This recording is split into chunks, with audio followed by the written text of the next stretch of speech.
Biblias, el pasaje que vamos a estudiar hoy está en Isaías capítulo 10, versículos del 20 al 25. Seguimos estudiando esta serie del libro de Isaías, la manifestación de la gloria de Dios en su pueblo. Y esta mañana vamos a continuar con el capítulo 10. Les pido que me sigan con su vista.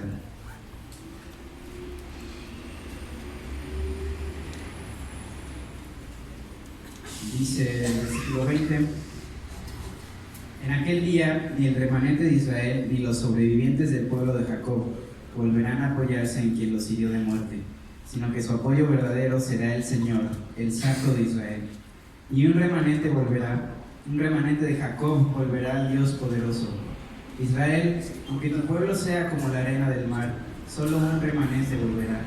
Se ha decretado destrucción, abrumadora justicia. Porque el Señor Todopoderoso ejecutará la destrucción decretada en medio de todo el país.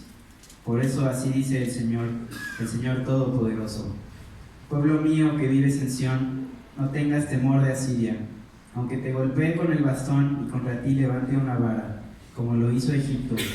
Dentro de muy poco tiempo mi indignación contra ti llegará a su fin, y mi ira destruirá a tus enemigos.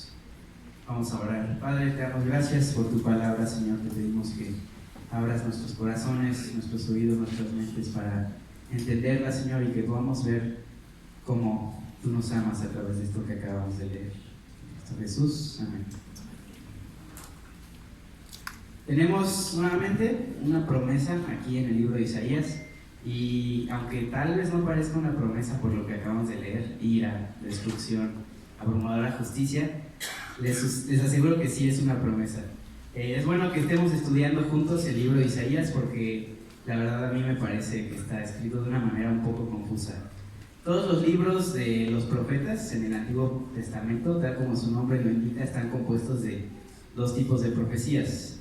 Número uno, ¿qué vemos en los libros de los profetas? Vemos juicios, condenación, pero además de eso vemos promesas, vemos salvación. Entonces, esto es lo que encontramos en casi todo el Antiguo Testamento, pero particularmente en el libro de Isaías podemos encontrarlo uno tras otro. Podemos ver un juicio, una promesa, condenación, salvación. Esto es lo que a mí se me hace confuso. Si han estado poniendo atención en los últimos sermones, se habrán dado cuenta. Y si no, podemos agarrar nuestras Biblias y leer los títulos que vienen ahí. Si regresamos al capítulo 7 de Isaías, ¿cómo se titula ese capítulo? Se llama La señal de Emmanuel, ¿no? Esta increíble promesa de Jesús, Dios con nosotros. El siguiente capítulo 8, se llama Asiria, el instrumento del Señor. Nos habla del juicio de Dios sobre la nación del norte, sobre el reino del norte de Israel. El siguiente capítulo: nos ha nacido un niño. Nuevamente la promesa de Jesús, explicada muy claramente. Y no termina de acabar el capítulo 9. ¿Y qué dice? El enojo del Señor contra Israel, ¿no? Entonces tenemos promesa, condenación, juicio, salvación. Pareciera que a Isaías se le revolvieron los pergaminos, o lo que tal vez era bipolar, pero les aseguro que hay una razón por la que Isaías está escrito de esta manera. Entonces llegamos a la promesa que acabamos de leer hoy, en el capítulo 10, después de escuchar el domingo pasado acerca de la ira de Dios contra Israel. Una ira tan grande que la Biblia dice 3 veces esto: la ira de Dios no se ha aplacado, su mano aún sigue extendida. El título del sermón de hoy es Salvación y condenación a la luz de un Dios todopoderoso. Vemos en este pasaje que estamos estudiando cómo la salvación y la condenación se entrelazan. Hay una mezcla de ambas, pero también hay algo que noto yo, algo que me llama la atención.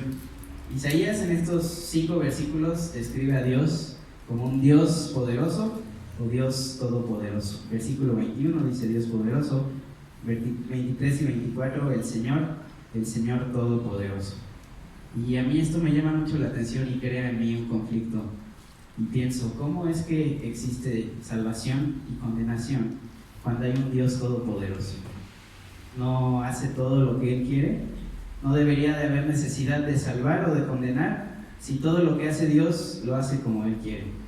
Entonces vamos a analizar cómo es que es esto posible pensando en 3 puntos. Número 1, la realidad de nuestra elección. Número 2, la consecuencia de nuestra elección. Y número 3, la elección de Dios. 1, la realidad de nuestra elección. 2, la consecuencia de nuestra elección. Y 3, la elección de Dios.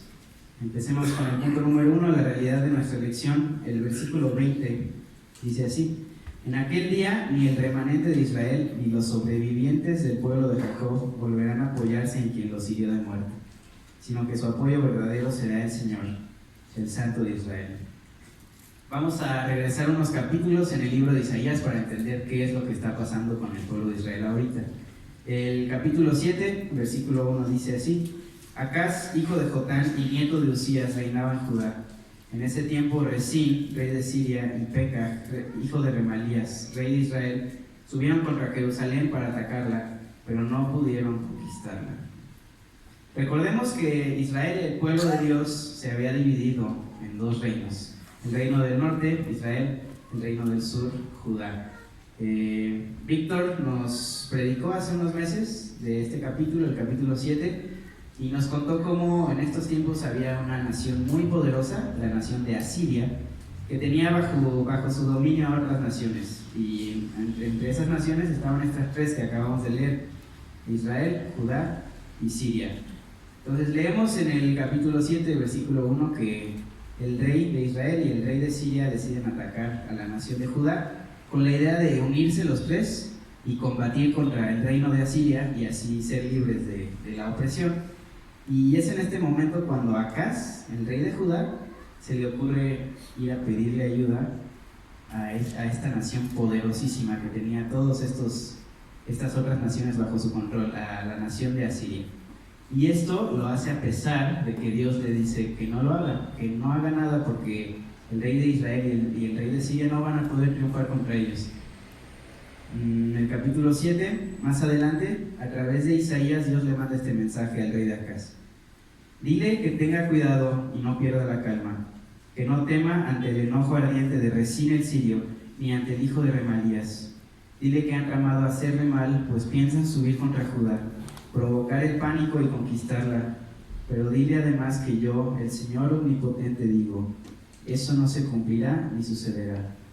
Pero si ustedes no creen en mí, no permanecerán firmes. Acaz decidió no creerle a Dios y prefirió pedirle ayuda al rey de Asiria antes que confiar en él. ¿Qué creen que habrá pensado este rey poderosísimo cuando Acaz va y le dice que le tiene miedo a estas 2 naciones que están bajo su dominio? Obviamente pensó: pues si no puede contra ellos, menos contra mí. Entonces el rey de Acaz, en lugar de ayudar a Judá, decide atacarla. Y tal como Dios dijo, Acaz no le creyó a Dios y no permanecieron firmes. Esto es a lo que se refiere el pasaje que estamos leyendo en el capítulo 10, cuando dice que el pueblo de Jacob se apoyó en quien los hirió de muerte. Se apoyó en el rey de Asiria en lugar de Dios. Y esto es algo que pasaba una y otra vez con el pueblo de Dios. Continuamente el pueblo escogido de Dios, Israel, escogía creer en todo menos en Dios. Creían en ídolos, se inclinaban ante los reyes, no hacían caso de lo que los profetas decían. ¿No les pasa que agarran su Biblia y leen este tipo de historias y piensan: qué tonto? La Biblia parece que está llena de gente tonta. Obviamente yo, como no soy un tonto, puedo darme cuenta de esto. Les voy a compartir 3 de mis tontos favoritos en la Biblia. Esaú. ¿Qué hace Esaú? Cambia su primogenitura por un simple plato de lentejas.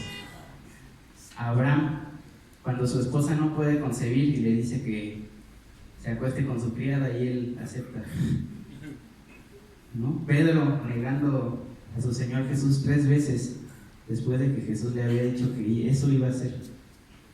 Parece que la Biblia está llena de malas decisiones. Una y otra vez los personajes bíblicos escogen el camino incorrecto. Y esto lo podemos ver también hoy en México, en tu trabajo. Seguramente alguna vez has visto lo que ha hecho algún gobernante tu jefe, algún compañero de trabajo, ¿ya has pensado eso? Qué tonto. Pero si tú te pones a pensar un poco y si eres un poquito humilde, te das cuenta que a veces tú eres ese tonto que escoge el camino incorrecto. Yo muchas veces soy ese tonto que hago lo que no quiero. Esto es lo que nos dice Pablo en Romanos 7, que hay una lucha con el pecado. Dice así: pero yo soy meramente humano y estoy vendido como esclavo al pecado. No entiendo lo que me pasa, pues no hago lo que quiero, sino lo que aborrezco. Aunque deseo hacer lo bueno, no soy capaz de hacerlo. Así que descubro esta ley, que cuando quiero hacer el bien, me acompaña el mal. Dice Pablo, descubro esta ley, que cuando quiero hacer el bien, me acompaña el mal. Pablo no nos está diciendo aquí que todos somos horribles, todos somos malos y lo único que hacemos son cosas terribles, ¿no? Nos dice que todo nos sale mal, que a pesar de que queremos hacer lo bueno, no podemos, nos sale mal. Esto es una realidad en la Biblia y en nuestras vidas. Pero sí es cierto esto que dice Pablo, que estamos vendidos como esclavos al pecado. ¿Cómo es que somos culpables de pecar? Leímos hace rato, Gerson nos leyó una parte de Romanos 9, y lo último que leyó dice: así que Dios tiene misericordia de quien Él quiere tenerla y endurece a quien Él quiere endurecer. Con ese versículo terminamos, y el siguiente, Pablo nos dice esto: pero tú me dirás, entonces, ¿por qué todavía nos echa la culpa a Dios?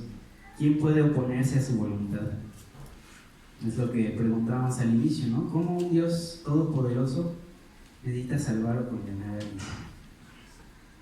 ¿No? ¿Cómo existe el bien y el mal? ¿Cómo es que somos culpables de hacer el mal si no podemos hacer el bien? Todo esto de el bien y el mal comienza en la creación, cuando Dios crea a Adán y a Eva y los pone en el jardín del Edén. Dice Génesis 1:31: Dios miró todo lo que había hecho y consideró que era muy bueno. Entonces Dios crea a Adán y a Eva y considera que son muy buenos. Los crea sin pecado y los crea con la capacidad de hacer el bien. Sin embargo, también Génesis 2:17 nos dice: pero del árbol del conocimiento del bien y del mal no deberás comer. El día que de él comas, ciertamente morirás. Entonces están Adán y Eva con la elección de hacer el bien y también con la posibilidad de hacer el mal. Los teólogos dicen que cuando Adán y Eva pecan, toda la humanidad es afectada, todos heredamos la naturaleza pecaminosa y es ahí cuando perdemos la capacidad de hacer el bien. Romanos 8, versículo 7 dice esto: la mentalidad pecaminosa es enemiga de Dios, pues no se somete a la ley de Dios, ni ¿qué? Ni es capaz de hacerlo. Los que viven según la naturaleza pecaminosa no pueden agradar a Dios. Ahí nos lo está diciendo muy claro Romanos. No somos capaces de someternos a la ley de Dios, no somos capaces de agradar a Dios. Entonces, ¿por qué somos culpables de pecar si lo único que podemos hacer es justo eso? Calvino responde a esta pregunta comparándonos con Dios y con el diablo. Calvino hace esta distinción entre necesidad y violencia. Necesidad, él se refiere a necesidad como algo que es por naturaleza, algo que es tuyo necesariamente por ser tuyo. Y violencia, como él se refiere a violencia, como el pasaje de la Biblia que dice que el reino de los cielos es de los violentos que lo arrebatan, ¿no? De aquellos que lo hacen a la fuerza, de aquellos que tienen voluntad. Entonces, necesidad, naturaleza, algo que tienes por naturaleza, y violencia, algo que haces por voluntad.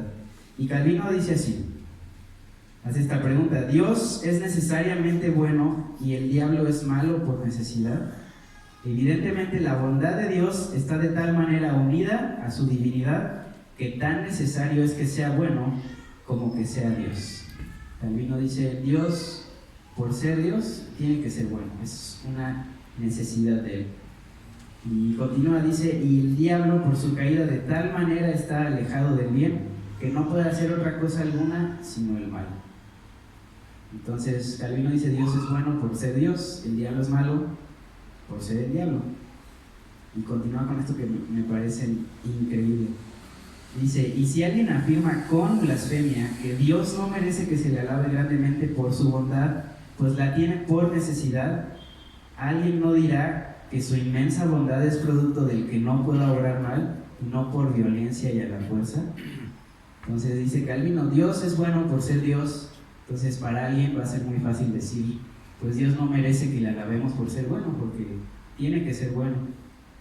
Y alguien más puede decir, pues todas las cosas buenas que hace Dios las hace porque tiene que hacerlas, no porque quiere. Entonces Calvino dice, esto no es así. Dice, si Dios es bueno por necesidad y aún así su voluntad es libre para obrar bien, y si el diablo, que no es capaz de hacer más que el mal, sin embargo peca voluntariamente, ¿quién se atreverá a decir que el hombre no peca voluntariamente porque se ve forzado a pecar? Dios es Dios y es bueno, sin embargo hace cosas buenas porque Él quiere. El diablo no puede hacer nada más que el mal, sin embargo peca voluntariamente. Y así nosotros que estamos caídos en la naturaleza pecaminosa, la cual no nos deja ninguna otra opción más que pecar, pecamos voluntariamente. Esta es la realidad de nuestra elección. Siempre elegimos hacer el mal. Y si nosotros lo elegimos, somos responsables. Nuestras elecciones tienen consecuencias. Y así también el pueblo de Israel decidió poner su confianza en aquel que lo destruiría. Punto número 2, la consecuencia de nuestra elección. Versículo 21, y un remanente volverá, un remanente de Jacob volverá al Dios poderoso. Israel, aunque tu pueblo sea como la arena del mar, solo un remanente volverá. Se ha decretado destrucción, abrumadora justicia. Porque el Señor Todopoderoso ejecutará la destrucción decretada en medio de todo el país. El pueblo de Israel había pecado continuamente una y otra vez. Habían decidido no confiar en Dios, poner su confianza en ídolos. Me gusta la traducción de la Reina Valera, que el versículo 22 dice, se ha decretado destrucción, abrumadora justicia. De la Reina Valera dice, la destrucción decretada rebosará justicia, será llena de justicia. ¿Por qué es esto? Una y otra vez leemos en el Antiguo Testamento que los reyes y el pueblo de Dios no hacían su voluntad, ¿no? En el libro de los Reyes o en los libros de las Crónicas leemos, tal persona ascendió al trono y tal persona no hizo lo que le agrada a Dios. Tal persona ascendió al trono, tal persona no hizo lo que le agrada a Dios. Esto pasaba una y otra vez, una y otra vez. Y sin embargo, cada vez que pasaba, Dios los llamaba a volver hacia Él. Dios había hecho un pacto con ellos. Ellos iban a ser su pueblo y Él iba a ser su Dios.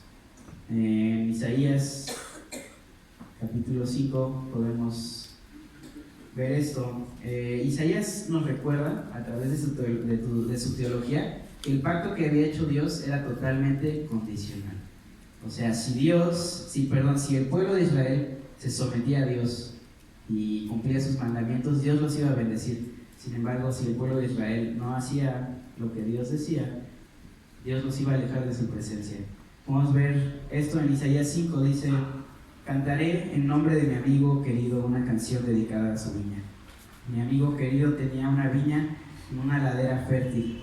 La cavó, la limpió de piedras y la plantó con las mejores cepas. Edificó una torre en medio de ella y además preparó un lagar.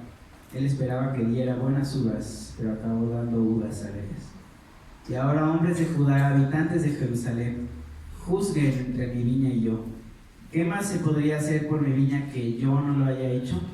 Yo esperaba que diera buenas uvas. ¿Por qué dio uvas agrias? Voy a decirles lo que haré con mi viña. Le quitaré su cerco y será destruida. Derribaré su muro y será pisoteada. La dejaré desolada y no será podada ni cultivada. Le crecerán espinos y cardos.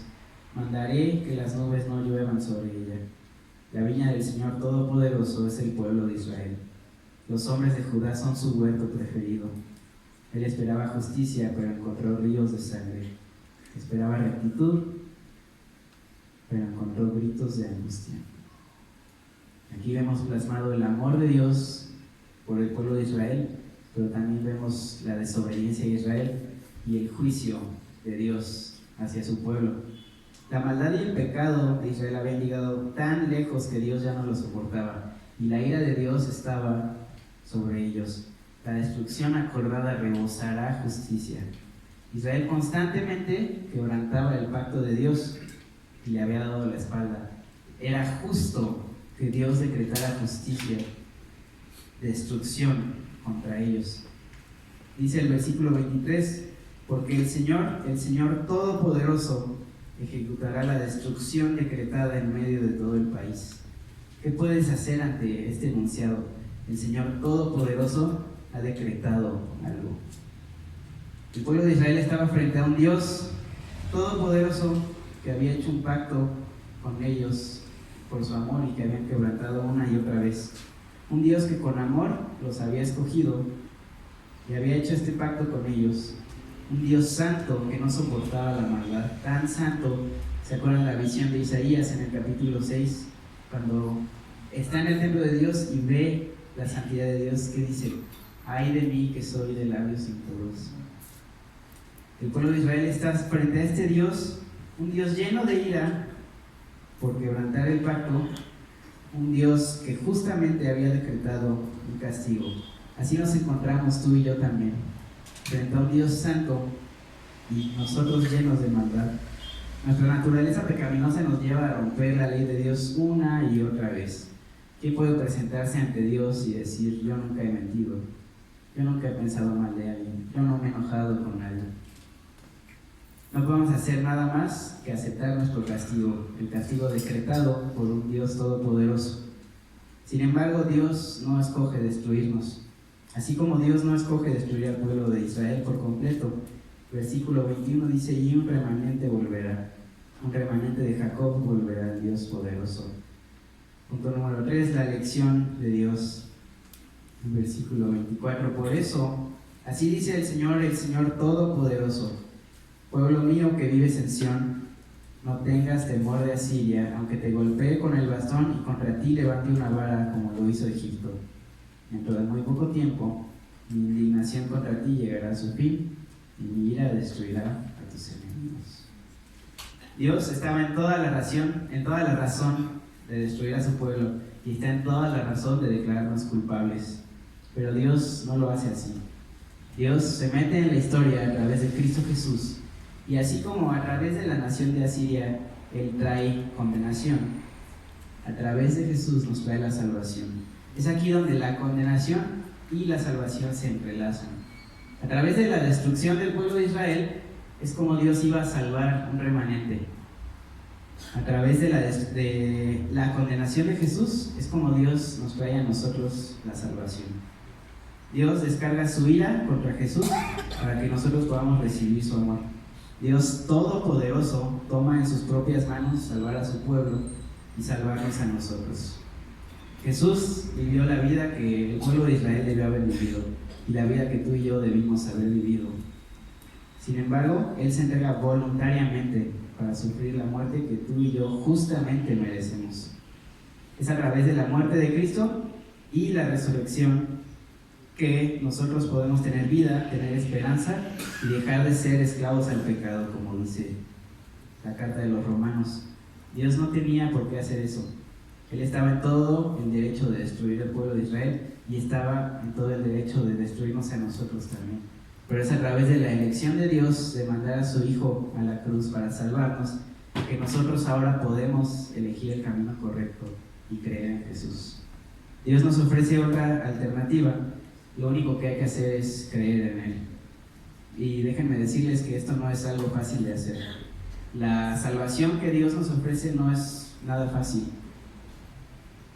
Es difícil aceptar que eres un pecador sin remedio, que lo único que puedes hacer es el mal, es la realidad de tu elección.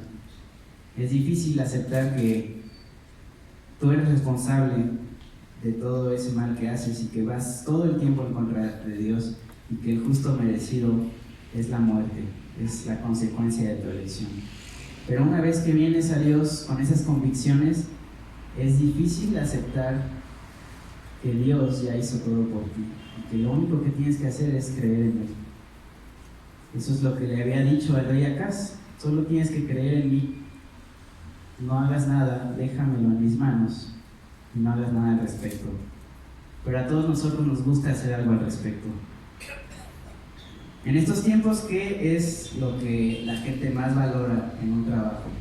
Un estudio en Forbes revela que la gente que trabaja, lo que más valora de la empresa es que sus acciones tengan impacto, que las cosas que hagan tengan un significado, que hagan algo al respecto. Y eso es algo que nos gusta a todos, ¿no? Nos gusta pensar que nuestras acciones tienen impacto. Nos gusta pensar que si dejamos de pedir popote, vamos a salvar el medio ambiente. Nos gusta pensar que si nos quejamos de nuestras autoridades en Facebook y en Twitter, va a haber un cambio en la sociedad y decimos, estoy haciendo algo al respecto. Y así también nos acercamos a la salvación de Dios. Queremos hacer algo. Sin embargo, Dios nos dice, yo ya hice todo por ti. Es solo a través de la salvación de Dios que las cosas que hacemos tienen significado. El Señor Todopoderoso nos ofrece su salvación el día de hoy. Lo único que tienes que hacer es confiar en Él. Termino contestando la pregunta que hicimos al principio del sermón. ¿Cómo puede existir salvación y condenación a la luz de un Dios todopoderoso? ¿Qué es lo que estamos preguntando aquí? Si hay salvación y si hay condenación, ¿pero de qué? Del pecado. Entonces realmente estamos preguntando cómo es que hay pecado en una creación buena de un Dios todopoderoso. C.S. Lewis lo pone de esta manera: Dios creó cosas que tienen voluntad propia, criaturas que pueden hacer el bien o hacer el mal. Algunas personas piensan que pueden imaginarse una criatura que es libre, pero no tiene la posibilidad de hacer el mal, pero yo no puedo.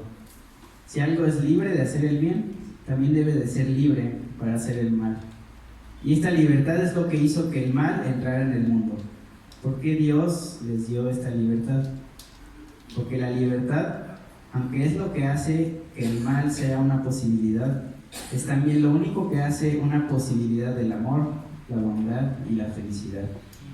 La felicidad por la que Dios nos creó es la felicidad de estar unidos a Él, libre y voluntariamente. Claro que Dios sabía qué iba a pasar si esa libertad era usada de manera incorrecta, pero aparentemente Él pensó que valía la pena. Dios pensó que valía la pena. La caída, todas las malas decisiones de los personajes bíblicos, todo lo que has vivido y sufrido, la muerte que Cristo sufrió en la cruz, todo valió la pena para que tú hoy puedas elegir amar a Dios, así como Él te amó a ti. Vamos a orar. Padre, te damos gracias, Señor, por tu elección de amarnos, Señor, porque a pesar de vernos como somos realmente, a pesar de ver toda nuestra maldad, Señor, tú has decidido no dejarnos, tú has decidido amarnos, tú has decidido enviar a Jesús a morir por nosotros. Gracias, Cristo, por tu salvación, gracias por tu redención. Señor, te pedimos que todo el tiempo nos recuerdes esto, Señor, que tú nos amas, que tú nos has amado por gracia, Señor, que todo el tiempo, Señor, podamos saber esto, Señor, que no somos más que pecadores, sin embargo, la sangre de Cristo nos lavó, Señor, y que así podemos acercarnos a ti, Señor. Gracias por tanta misericordia, gracias por amarnos, Padre. Te damos gracias, te pedimos por todo esto en el nombre de Cristo Jesús. Amén.